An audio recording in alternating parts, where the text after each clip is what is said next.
Most people think the greatest mafia story ever told was written in Hollywood. They think Tony Soprano was a work of fiction.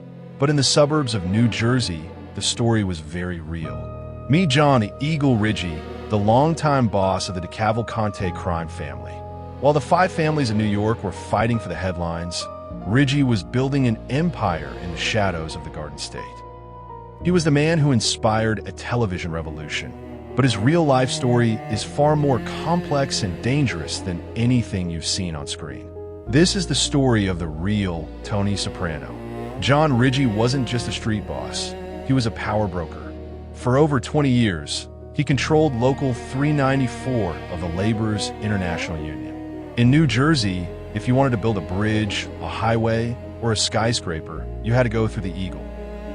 He provided jobs, he settled disputes, and he kept the peace. To the public, he was a respected community leader.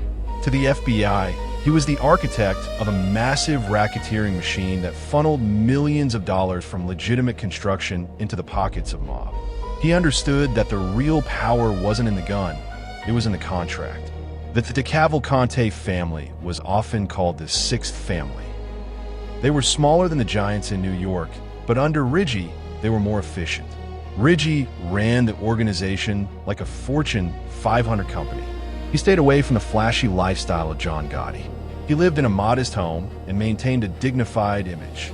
But don't let the smile fool you. Behind the scenes, Riggi was a strict enforcer of the code.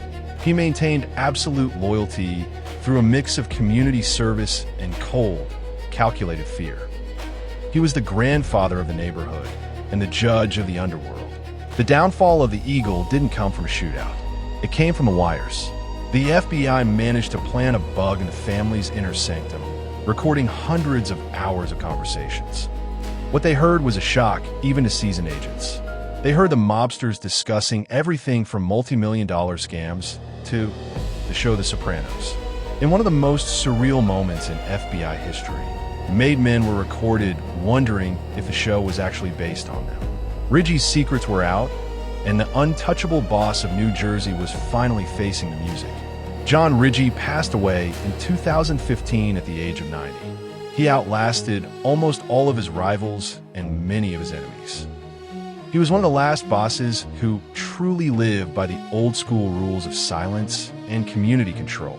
He left behind a legacy that blurred the lines between reality and fiction, proving that in the real mafia, the most powerful men are the ones you never see on the news.